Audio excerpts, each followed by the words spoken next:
உங்களையும் உங்கள் மூலம் உலகையும் உருமாற்றும் நம்ப முடியாதவை 400. நடக்க முடியாதவற்றை நம்மை கொண்டு நடத்துகிறவரே நம் தேவன். நம்ப முடியாததை நம்புவதே நம் விசுவாசம். தேவ பிள்ளை தேவனென்று இயேசு சொன்னாரே, நீ மனுஷன் அல்ல, மறந்திடாதே.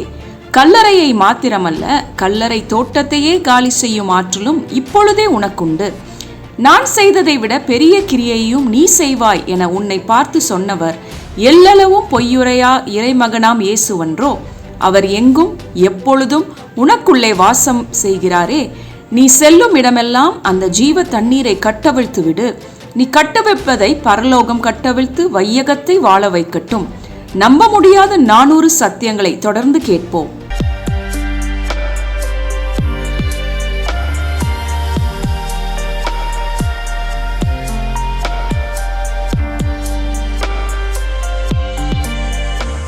சத்தியத்தையும் அறிவீர்கள், சத்தியம் உங்களை விடுதலையாக்கும் என்று திருவாய் மலர்ந்த திருமகனாகிய இயேசு கிறிஸ்து நாமத்தினாலே வாக்கு பண்ணப்பட்டுள்ள அத்தனை நன்மைகளினாலும் தேவன் உங்களை அலங்கரித்து அழகு பார்க்க ஆவலாய் இருக்கிறார். அருமையானவர்களே, தொடர்ந்து எங்கள் செய்திகளை கேளுங்கள். நீங்கள் இப்பொழுது இருக்கிறதை காட்டிலும் 1000 மடங்கு பெருகுவீர்கள் என்று கர்த்தர் சொல்லுகிறார். 338வது நம்ப முடியாத சத்தியம், யார் சுவிசேஷ விரோதிகள்? பவுல் சொல்றாரு பாருங்க, சிலுவைக்கு பகைஞர்கள். யார் சிலுவைக்கு பகைஞர்கள் அல்லது யார் சுவிசேஷ விரோதிகள் என்றால், நிபந்தனையே இல்லாத தேவனுடைய அன்பை அறியாதவர்கள், அதை போதிக்காதவர்கள், அவர்கள் சுவிசேஷ விரோதிகள். சுவிசேஷம் என்றாலே அருமையானவர்களே நம்ப முடியாத நல்ல செய்தி தானே. எத்தனை பேர் கவனிக்கிறீங்க? எத்தனை பேருக்கு உள்ள போகுது? சுவிசேஷம் என்றாலே நம்ப முடியாத நல்ல செய்தி. எந்த ஒரு மனுஷனாலும் மனுக்குலத்தை ஆசீர்வதிக்க முடியாது. நம்ப முடியாத நல்ல செய்தி என்றால் என்ன தெரியுமா? அவர் நம்மள வைத்திருக்கிற அந்த அன்புக்கு there is no condition at all. நீங்கள் எப்படிங்க ரட்சிக்கப்பட்டீங்க? என்ன நிபந்தனையை நீங்கள் ஃபுல்ஃபில் பண்ணி ரட்சிக்கப்பட்டீங்க? ரைட்? இப்போ உங்கள் பாஸ்டர் சொல்கிறார் இல்லையா, நீ உன் ஜெபம் போதாது, உன் பக்தி போதாது, பரிசுத்தம் போதாது, இப்படி எதையாவது நீங்கள் செய்து ரட்சிக்கப்பட்டீர்களா அல்லது இலவசமாக ரட்சிக்கப்பட்டீர்களா? ஒரு வசனத்தை நான் உங்களுக்கு வாசிக்கட்டுமா? எபேசியர் 2வது அதிகாரம் 8வது வசனம். The book of Ephesians chapter 2 verse 8 I shall read for you. கிருபையினாலே விசுவாசத்தை கொண்டு ரட்சிக்கப்பட்டீர்கள். இது உங்களால் உண்டானது அல்ல, இது தேவனுடைய ஈவு. இது உங்களுடைய பரிசுத்தத்தினால் வந்தது அல்ல, இது உங்களுடைய ஜெபத்தினால் வந்தது அல்ல, அது தேவனுடைய இலவசம். அதுக்கு பேர் தாங்க கிருபை. கிருபைன்றால இலவசம், எல்லா இலவசம். ஹல்லேலூயா. ஏன் அதை இலவசமாக கொடுக்காரு தெரியுமா? அதுக்கு ஒரு பர்பஸ் வச்சுருக்கேங்கிறாரு. ஒருத்தனும் பெருமை பாராட்டக்கூடாது. அதே 2வது அதிகாரம் 9வது வசனம், எபேசியர் 2:9 வாசிக்கிறேன்.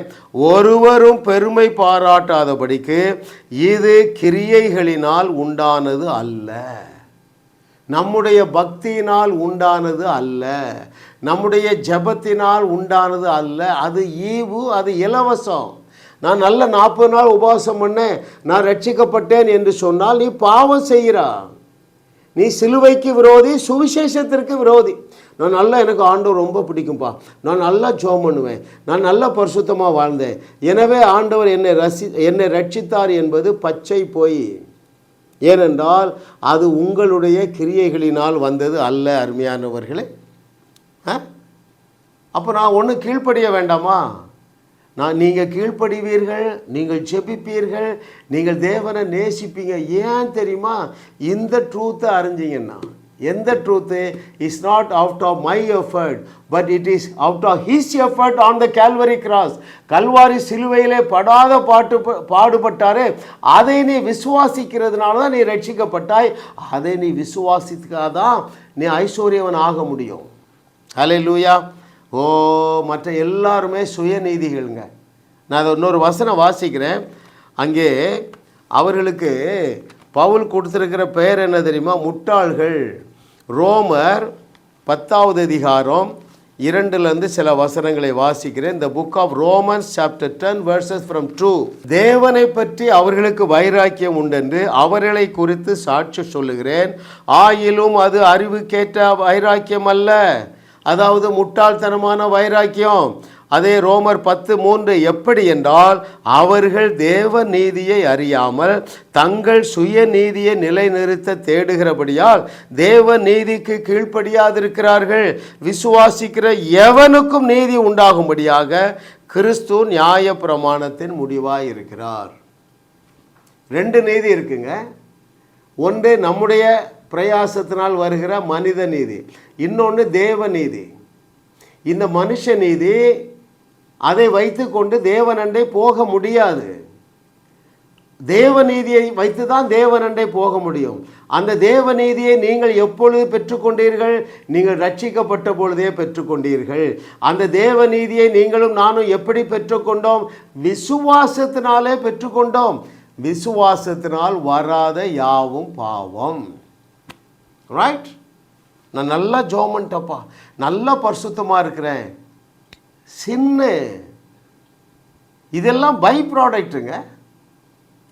நீங்கள் தேவனை சத்தியத்தை சரியாக புரிந்து கொள்ளுவீர்கள் என்றால் தேவனுடைய வார்த்தையை அப்படியே விசுவாசிப்பீங்க. அப்பொழுது தேவனோடு நல்ல ரிலேஷன்ஷிப்பில் இருப்பீங்க. அதுதான் ஜெபம். எத்தனை நேரம் உங்களுக்கு காண்பிச்சிருக்கல, எத்தனை பேர் வாங்கினீங்க? ஜெபம் செய்ய சிறந்த வழி, பெட்டர் வே டு ப்ரே.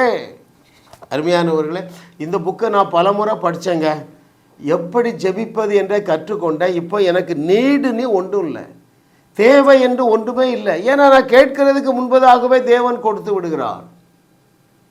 அருமையானவர்களே, ஹல்லேலூயா, ஓ ஹல்லேலூயா, ஹல்லேலூயா. கர்த்தர் நல்லவர் பாருங்க. ஏன் அதை ஈவா வச்சுருக்காரு தெரியுமா? முக்கியமான ட்ரூத். ஏன் இலவசமாக வச்சுருக்காரு, ஏன் ஃப்ரீயாக வச்சுருக்காரு தெரியுமா? அவருடைய அஜெண்டாவில் ஒன்று அதுங்க, நான் பெருமையே பாராட்டக்கூடாதுங்க.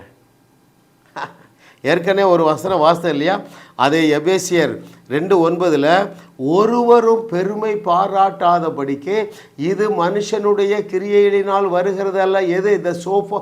இந்த ப்ரெஷஸ் சால்வேஷன், அந்த ரட்சிப்பு மனுஷனுடைய கிரியைகளினால் வரக்கூடாது என்பது தேவனுடைய ஒரு அஜெண்டா. இல்லைன்னா நீ பெருமை பண்ணுவல்ல, நான் பெருமை பண்ணுவல்ல, எப்பா நான் நல்லா பக்தியாக இருந்தேன், நல்ல 40 நாள் உபவாசம் பண்ணுறேன், ஆகையினால நான் ரட்சிக்கப்பட்டேன், அது தேவனுடைய சித்தம் அல்ல. அருமையான தேவர்களே, ஹல்லேலூயா. திரும்பவும் சொல்கிறார் பாருங்கள். ஆகிய 1 கொரிந்தியர் 1:29 தேவன் சுப்பானை தான் யூஸ் பண்ணுறார். ஏன் தெரியுமா? அதுலேயும் நீ பெருமை பாராட்டக்கூடாது.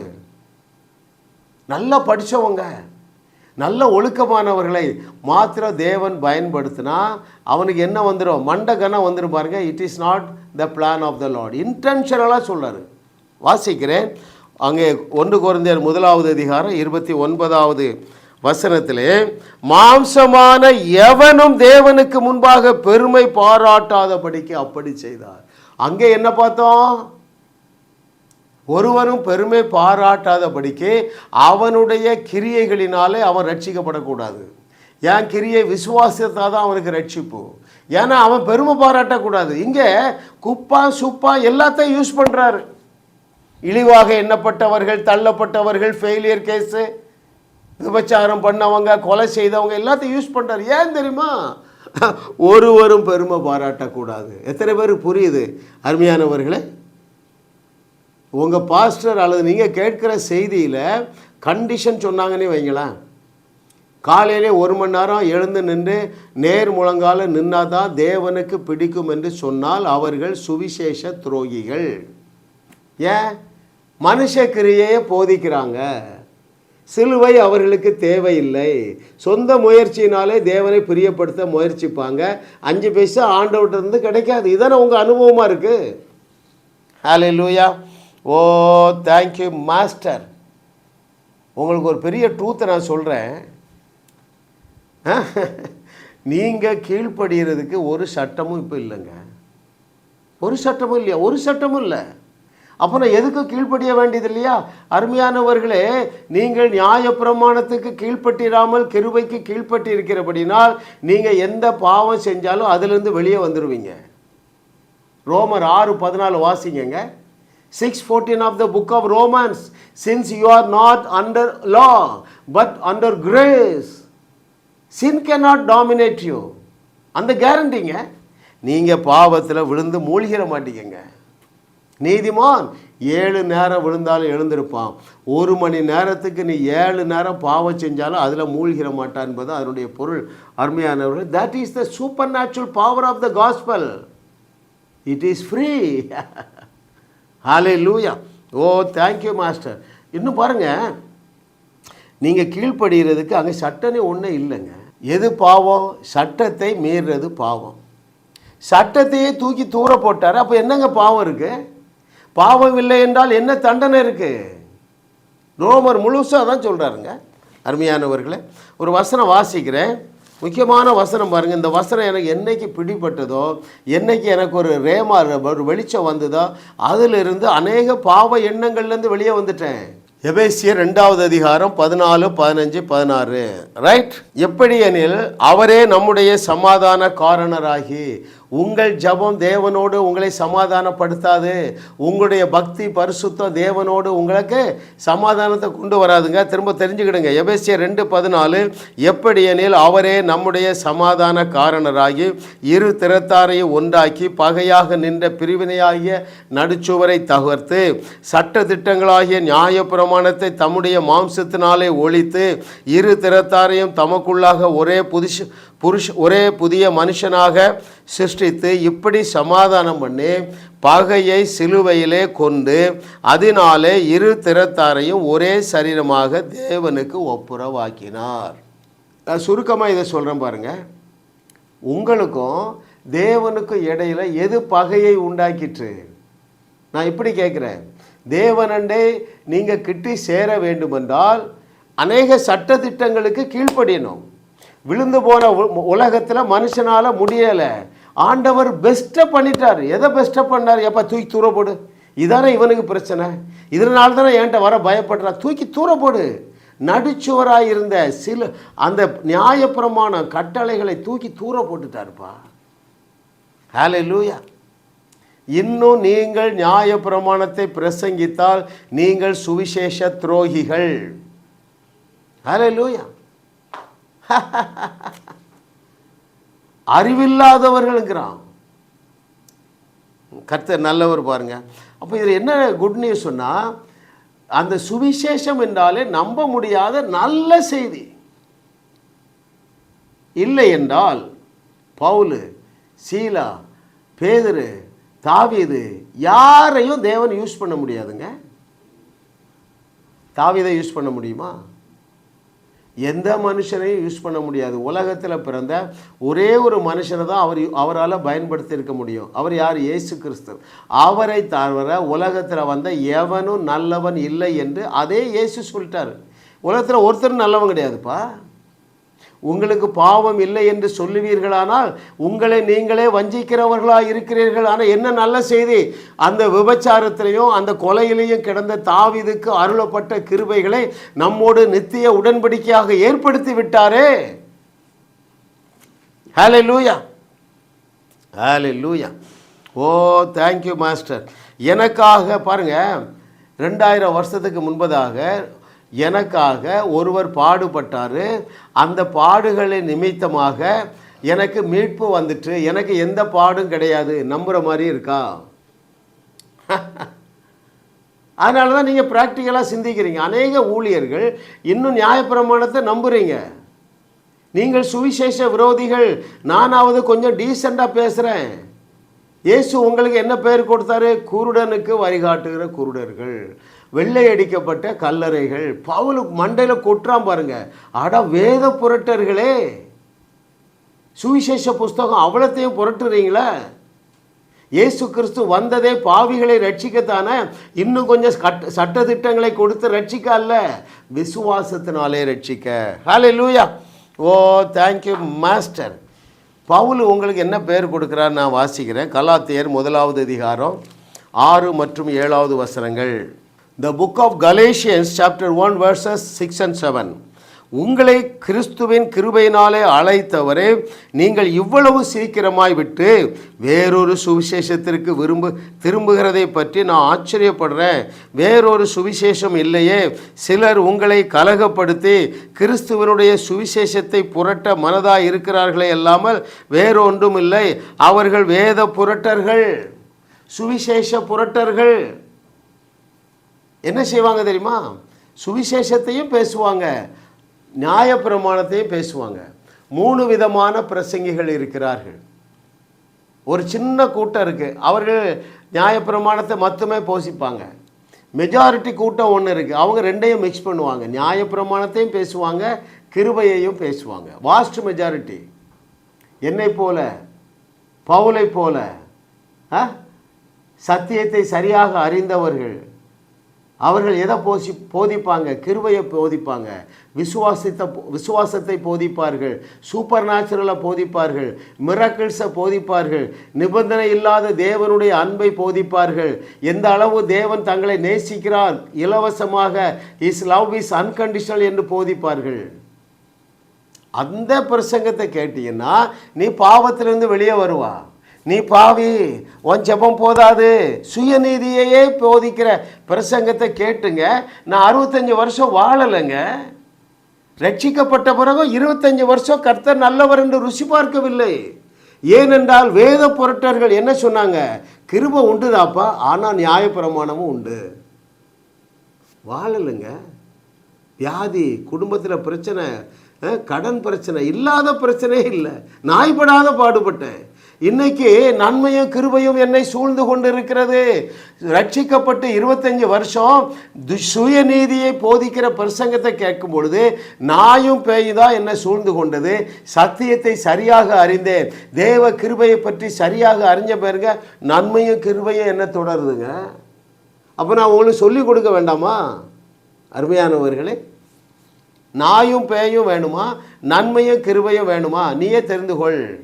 கர்த்தர் உன்னை கரம் பிடித்து இழுக்க மாட்டார். அருமையானவர்களே, ஹல்லேலூயா. Oh thank you master. அவர் பவுல் என்ன சொல்கிறார் பாருங்களேன். அங்கே தீத்து 3வது அதிகாரம் 10வது வசனம். The book of Titus chapter 3 verse 10 I shall read. வேத புரட்டனாய் இருக்கிற ஒருவனுக்கு 2 தரம் புத்தி சொன்ன பின்பு அவனை விட்டு விலகு. அது யாரு? வேத புரட்டனாய் இருக்கிற யார் தெரியுமா? சிலுவையிலே நடந்தவற்றை அறியாதவர்கள், சுயநீதியை போதிக்கிறவர்கள், கிருபைக்கு எதிர்த்து நிற்கிறவர்கள். அவர்களுக்கு பவுல் அழகா சொல்கிறான், வேத புரட்டர்கள். அவங்க இருக்கிறதெல்லாம் இழந்தாதான் நீ சொல்கிறத கேட்பான். ஒரு பாஸ்டர் ஃபோன் பண்ணுறாங்க, நம்ம செய்தியை கேட்டுட்டு ஏற்று நின்னாங்க. ஒரு ஊழியர் அழகா சொன்னார், அந்த கிருபைக்கு விரோதமாக அவங்ககிட்ட யாராவது பேசுகிறாங்களா, ஒரு 1/2 கிலோ ஸ்வீட்டு வாங்கி கையில் கொடுத்து அனுப்புங்க. வெளியே போய் எல்லாத்தையும் இழந்துட்டு நடுச்சோவரில் நடு ரோட்டில் கிடப்பான், முட்டுச்சந்தில் போய் முட்டுவான். அப்போ தான் நீ சொல்கிற பிரசங்கம் புரியும். அதான் சொல்கிறாரு, அவர்களுக்கு நீ என்ன செய்ய, 1-2 நேரம் சொல்லிப்பாருப்பா, கிருபையை பற்றி 1-2 நேரம் சொல்லு. அப்புறம் 1/2 கிலோ ஸ்வீட் வாங்கி அனுப்பிடு. நடுத்தருவுக்கு போனவரும் வருவான். அருமையானவர்களை, சிலுவை வேண்டாம் என்று என்ன துணிச்சலோடு சொல்லுறீங்க? நீங்களெல்லாம் சுவிசேஷ விரோதிகள் அல்லவா, சிலுவைக்கு பகைஞர்கள் அல்லவா, வேத புரட்டர்கள் அல்லவா, வெள்ளையரிக்கப்பட்ட கல்லறைகள் அல்லவா, பிசாசுக்கு ஏஜெண்டுகள் அல்லவா. கிருபையினாலே இலவசமாக பெற்றுக்கொண்ட சுவிசேஷத்திற்கு விரோதிகள் எல்லாருமே பிசாசுக்கு ஏஜெண்டு தானே. அப்படின்னா என்ன பொருள்? சிலுவையில் நடந்ததை நம்ப விட மாட்டான். எதை நம்ப வைப்பான்? முழங்கால நம்ப வைப்பான். உங்கள் சரீரத்தை வருத்துகிறத நம்ப வைப்பான். ஏன்னா நம்ம தேசம் அப்படி தானே. கடவுளை பிரியப்படுத்தணும்னா என்னது? அலகு குத்தணும், மணலில் கடந்து உருளணும், ரத்தம் சிந்தணும். உங்களுக்காக ஒருவர் ரத்தம் சிந்தி விட்டார், அதை விசுவாசித்தால் போதும், எந்த கஷ்டமும் கிடையாதுங்க. அவர் கஷ்டப்பட்டதுக்கு ஒரே ஒரு காரணம் தாங்க, எந்த கஷ்டமும் நான் படக்கூடாது என்கிற ஒரே ஒரு காரணத்துக்காக தான் அவ்வளவு கஷ்டப்பட்டார். யாருங்க சொல்லித்தாரா? அருமையானவர்களே, எதற்காக துக்கம் நிறைந்தவரானார்? நான் இன்பமான வாழ்க்கை வாழணும், எந்த துக்கமும் வரக்கூடாது என்கிறதுக்காக தாங்க அவர் துக்கம் நிறைந்தவரானார். ஹல்லேலூயா. என்னுடைய வழிகள் லகுவானவைகள், என் நுகம் மெதுவாயும் என் சுமை லகுவாகவும் இருக்கும். My ways are pleasant, my ways are joyful, pleasant and easy. அருமையானவர்களே, கர்த்தரை தெய்வமாக கொண்ட நாம் பாக்கியவான்கள். ஏனென்றால் நமக்கு எந்த கஷ்டமும் கிடையாதுங்க, நமக்கு எந்த பாடும் கிடையாதுங்க. ஆனாலும் அந்த பாடுகள் இல்லை, நமக்கு எந்த கஷ்டமும் கிடையாது, நான் உபவாசம் பண்ண வேண்டியதில்லை. ஆனாலும் தேவனுக்கு கீழ்ப்படிவது எளிதாக இருக்கிறது. நான் இன்னும் முழுசாக கீழ்ப்படியலைங்க. ஆனால் முன்னால் கிருபையை அறிவதற்கு முன்னால் எவ்வளவோ கஷ்டப்பட்டு கீழ்ப்படிந்தேனோ இப்போ நான் இஷ்டப்பட்டு கீழ்ப்படுகிறேன். அருமையானவர்களே, ஹல்லேலூயா, அதிகமாக கீழ்ப்படுகிறேன். ஆனாலும் என்னுடைய கீழ்ப்படிதலில் குறைவு இல்லாமல் இல்லை. ஆனாலும் அவரை நான் 100க்கு 200% விசுவாசிக்க முடியுது. ஏன்னா எனக்கு குற்ற உணர்வே கிடையாதுங்க. போலீஸ்காரங்க மடக்கிறாங்க, நான் ஏதோ ஒரு பொய் சொல்லிட்டு வந்துடுறேன், எனக்கு குற்ற உணர்வே கிடையாது. ஹல்லேலூயா, ஹல்லேலூயா. எனக்கு குற்ற உணர்வு இருந்தால் பாவிகளிலேயே பிரதான பாவியாகிய பவுலுக்கு எவ்வளவு குற்ற உணர்வு இருக்குங்க. குற்ற உணர்வு விசுவாசத்துக்கு விரோதி. விசுவாசமாகிய கப்பலை சேதப்படுத்திடும். உங்கள் மனசாட்சியை கெடுக்கிற பிரசங்கங்கள் பண்ணுகிறவர்கள் சுவிசேஷ விரோதிகள். அவ்வளோதான், ஸோ சிம்பிள். ஆனால் உங்களுக்கு அதை கண்டுபிடிக்கணும். என் பிரசங்கம் ஒரு 10 கேட்டால் தான் கண்டுபிடிக்க முடியும். ஆகா, இந்த பிரசங்கம் விசுவாசமாகிய கப்பலை நாசப்படுத்திடும். என்கிட்ட ஒரு 300 கேசட் சிடி இருந்தது, ஒரு 50 புஸ்தகம், அவ்வளோத்தையும் கெட்டி கொண்டு எங்கே கொண்டு போட்டோம்? கூவத்தில் கொண்டு போட்டோங்க. எங்களை வாளாவட்டி ஆக்குனது அந்த புஸ்தகங்கள், எங்களை வாளாவட்டி ஆக்குனது அந்த சிடியில் உள்ள தவறான செய்திகள். அருமையானவர்கள், அதனால தான் பவுல் சொல்கிறான், கேட்கிற விதத்தை குறித்து கவனமாக இரு. ரொம்ப கவனம் தேவை. என்கிட்ட அடுக்கிட்டே போவாங்க, அந்த பிரச்சனை இந்த பிரச்சனை. நான் உடனே கேட்டேன், இந்த நபருடைய பிரசங்கத்தை கேட்டிங்களா? அவ்வளோதான், உருப்படவே மாட்டீங்க. அருமையானவர்களே, ஹல்லேலூயா, ஹல்லேலூயா.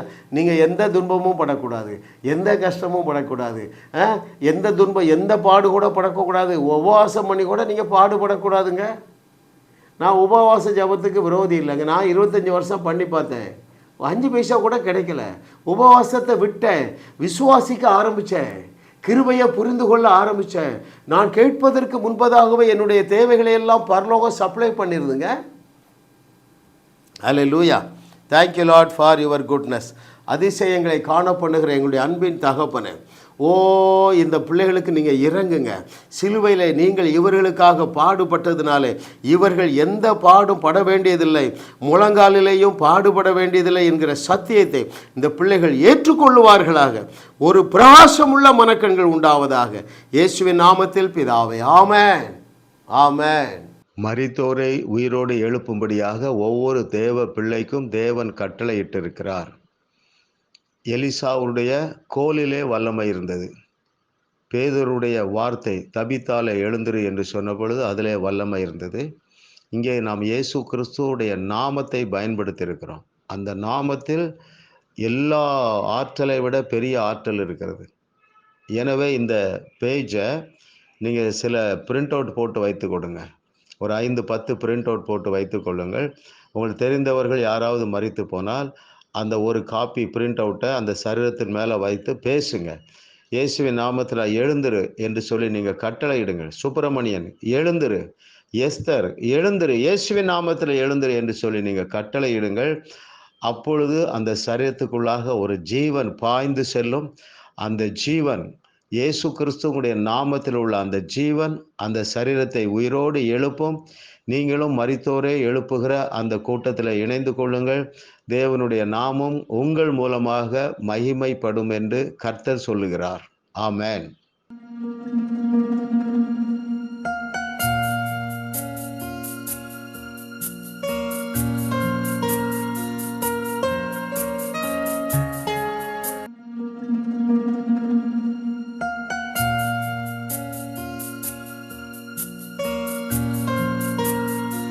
ஜாஸ் மினிஸ்ட்ரீஸ் உங்களையும் வாழ வைத்து உங்கள் மூலம் உலகத்தையும் வாழ வைக்கவே தேவன் எங்களை கிருபையாக அழைத்துள்ளார்.